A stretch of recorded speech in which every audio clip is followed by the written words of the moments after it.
Oke, baik. Assalamualaikum warahmatullahi wabarakatuh. Selamat pagi teman-teman dan semuanya. Kami dari kelompok 6 izin untuk mempresentasikan tugas kelompok kami, analisis laporan keuangan pada laporan keuangan PT Industri Jamu dan Farmasi Sido Muncul yang akan kami presentasikan berikut. Next, berikut kami ada kelompok 6 beranggotakan 3 orang. Yang pertama ada saya sendiri, Muqayyimul Hisham, kemudian ada Naufal Bielsa Adimar, dan juga ada Andri Ardian. Berikutnya ada beberapa konten dalam PPT kali ini. Yang pertama ada profil perusahaan, kemudian ada laporan keuangan, kemudian ada analisis rasio aktivitas, perputaran piutang, perputaran persediaan, perputaran modal kerja, perputaran aktiva tetap, perputaran total aktiva, dan yang terakhir ada analisis rasio likuiditas. Nah, kita masuk di profil perusahaan terlebih dahulu, di mana perusahaan yang kami gunakan pada studi kasus ini adalah PT Industri Jamu dan Sido Muncul, di mana perusahaan ini adalah perusahaan jamu tradisional dan farmasi dengan tentunya menggunakan mesin-mesin yang terbaru yang mutakhir, yang sejarahnya itu berawal pada tahun 1940 di Yogyakarta, yang kemudian ada perkembangan sampai dengan saat ini menjadi industri rumahan yang terkenal di masyarakat. Nah, berikutnya adalah pengertian, fungsi, dan juga tujuan dari laporan keuangan. Laporan keuangan ini berfungsi untuk membantu ataupun sebagai tools untuk membantu perusahaan dalam menilai kondisi keuangan secara umum. Kemudian untuk tujuan secara spesifiknya itu adalah berupa laporan yang menyajikan informasi mengenai semua jenis keuangan dan juga kinerja keuangan serta arus kas perusahaan. Berikutnya adalah rasio aktivitas yang akan dijelaskan oleh rekan kami, Mas Andri Ardian. Rasio aktivitas suatu metode atau alat yang mampu mengukur aktivitas keuangan pada suatu perusahaan. Rasio aktivitas ini bertujuan untuk menganalisis berbagai pendekatan perputaran keuangan perusahaan. Jenis rasio itu terbagi menjadi 5 model perputaran keuangan yang akan disajikan sebagai berikut.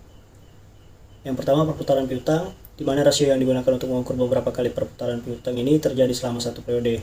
Dengan rumus, perputaran piutang sama dengan penjualan dibagi piutang dengan perhitungan di tahun 2023 dan 2024, di mana didapatkan hasil perputaran piutang pada satu periode perusahaan adalah sebesar 2,28 kali pada tahun 2023, sedangkan pada tahun 2024 sebesar 1,12 kali. Yang kedua, perputaran persediaan. Rasio yang digunakan untuk mengukur beberapa kali dana perusahaan berputar dalam satu periode didapatkan dengan rumus perputaran persediaan sama dengan HPP dibagi persediaan. Didapatkan perhitungan dan didapatkan hasil berdasarkan perhitungan, maka perputaran persediaan adalah 1,03 kali pada tahun 2023, sedangkan pada tahun 2024 itu sebesar 1,1 kali. Kemudian yang ketiga, perputaran modal kerja. Rasio yang digunakan untuk mengukur efektivitas modal kerja dalam satu periode itu didapatkan dengan rumus perputaran modal kerja sama dengan penjualan bersih dibagi aktiva, di mana didapatkan perhitungan dan didapatkan hasil perputaran modal kerja yang dimiliki adalah 0,11 kali di tahun 2023, sedangkan di tahun 2024 sebesar 0,3 kali, yang mana artinya itu perputaran modal kerja tergolong rendah. Kemudian perputaran aktiva tetap.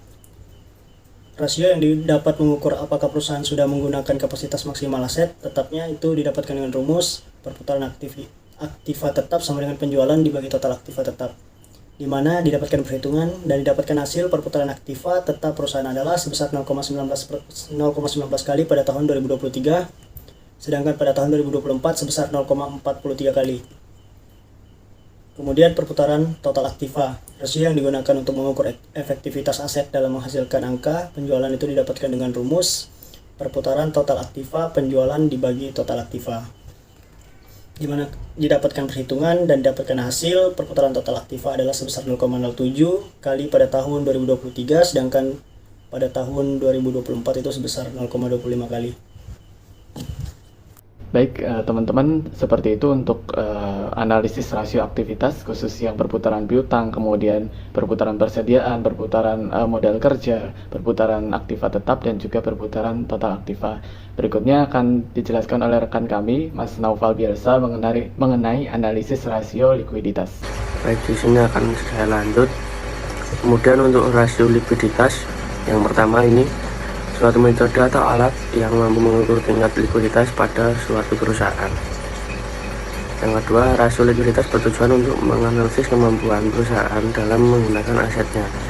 Kemudian yang ketiga, jenis rasio aktivitas terbagi menjadi 3 rasio keuangan yang akan disajikan berikut.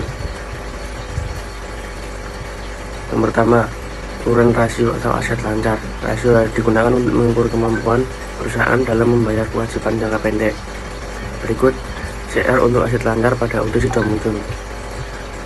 CR pada tahun 2023 yaitu Rp 2.066,770, sedangkan untuk ukuran rasio pada tahun 2024 yaitu Rp 2.463,402.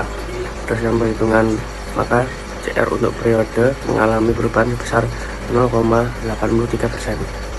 Kemudian untuk ukuran ratio atau utang lancar, ratio yang digunakan untuk mengukur kemampuan perusahaan dalam membayar kewajiban jangka pendek. Berikut untuk CR untuk utang lancar pada UD sudah muncul. Ukuran rasio pada tahun 2023 yaitu Rp 461,979. Sedangkan untuk ukuran rasio pada tahun 2024 yaitu Rp 416,525. Nah, di sini berdasarkan perhitungan, maka ukuran rasio untuk 2 periode mengalami perubahan sebesar 1,11%.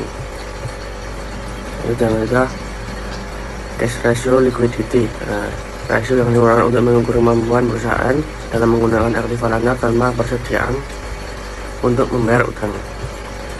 Pada tahun 2023 sendiri, CRL ini memiliki Rp 2.644,816. Kemudian untuk pada tahun 2024 CRL memiliki Rp 1.775,250. Dan di sini berdasarkan perhitungannya, maka ukuran rasio likuiditas untuk 2 periode mengalami perubahan sebesar 1,49%. Terima kasih. Wassalamualaikum warahmatullahi wabarakatuh.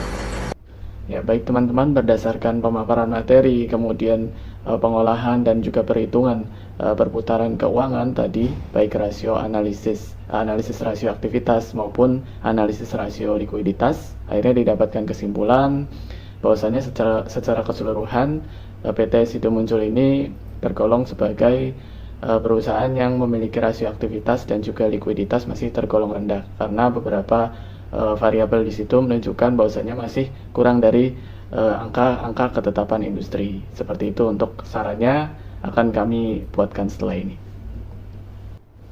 Baik, mengenai materi ini ada 2 saran terkait dengan analisis rasio aktivitas dan juga analisis rasio likuiditas. Yang pertama ada analisis rasio aktivitas, didapatkan kesimpulan dari keseluruhan adalah bahwasanya PT Sido Muncul belum mendapatkan titik optimal ataupun efektif dalam penggunaan keuangan ini.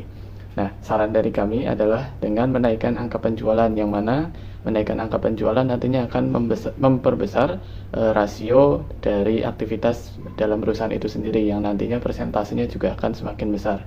Semakin besar persentase tersebut, maka rasio aktivitas akan semakin berpotensi efektif dalam penggunaan keuangannya. Kemudian adapun saran yang kedua untuk rasio likuiditas perusahaan PT Sido Muncul, didapatkan bahwasanya angka persentase masih kecil, berada di kisaran 1, sekian persen.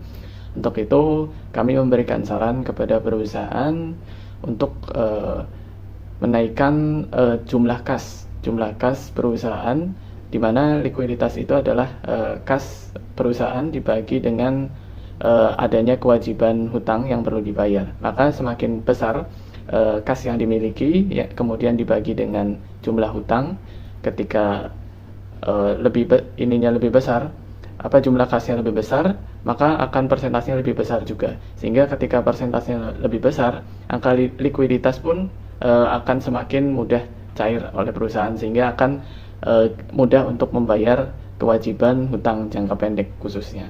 Baik, seperti itu presentasi dari kelompok 6. Kami mengucapkan terima kasih atas perhatiannya dari teman-teman dan juga Ibu dosen. Atas kekurangannya kami mohon maaf dan mohon untuk bisa dievaluasi lebih baik lagi. Sekian dari kami. Terima kasih. Wassalamualaikum warahmatullahi wabarakatuh. Oke, baik. Assalamualaikum warahmatullahi